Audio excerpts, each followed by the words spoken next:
नेब पारां नवाज शरीफ, मरियम नवाज ऐं कैप्टन सफदर जा नाला ECL में शामिल करण जे ख़त खां पोइ मुख़ालिफ दो अॻवान सैयद खुर्शीद शाह शरीफ ख़ानदान जा नाला ECL में शामिल करण जो मुतालबो कयो आहे। संदसि चवणु आहे त घरू खातो नेब जे ख़त ते अमल कंदे नवाज शरीफ, मरियम नवाज ऐं कैप्टन सफदर जा नाला ECL में शामिल करे। हुन चयो त नेब जे ख़त ते अमल न थियो त शर्जील मेमुण खे बि आज़ाद करे संदसि नालो ECL मां कढणो पवंदो। खुर्शीद शाह चयो त शरीफ ख़ानदान ख़िलाफ़ रेफरेंस आहे त शर्जील मेमुण ख़िलाफ़ भी रेफरेंस आहे ऐं कानून सभिनी लाइ बराबर आहे। हुन चयो त मीसाक जमहूरियत ते अमल न थियण में बि वॾी रंडक नवाज शरीफ आहे। जो कानून के अंदर मीसाक जमहूरियत को सामने रखते हुए तब्दीलियां लानी थी, उसके अंदर नवाज शरीफ की पार्टी, नवाज शरीफ की लीडर ऑफ अपोजिशन ने बहुत बड़ी मुखालफत की और उन्होंने नहीं दिया। संदसि चवणो त मेमो स्कैंडल में भी नवाज शरीफ मीसाक जमहूरियत जी मज़ाक उॾाई। खुर्शीद शाह चयो त 2014 में नून लीग मथां ॾुखियो वक़्तु आयो त पीपुल्स पार्टी संदसि साथ ॾिनो। हुन चयो त मीसाक जमहूरियत तहत कानून में तब्दीली आणण में भी नवाज शरीफ ऐं संदसि मुखालिफ धुर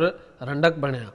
अगर कल वो मीसाक जमहूरियत के तहत वो सारी चीज़ें हो जाती, जुडिशरी वो जो उसमें कॉन्स्टिट्यूशनल सुप्रीम कोर्ट होती, एक जो आज मौजूद है वो वैसे होती, तो इस पर भी बड़ा मसला हल होता। जजेस की अपॉइंटमेंट भी कॉन्स्टिट्यूशन COD का एक हिस्सा था जो 18वीं तरमीम में आया, उसके ऊपर भी मियाँ साहब आड़े आ गए, रोक दिया।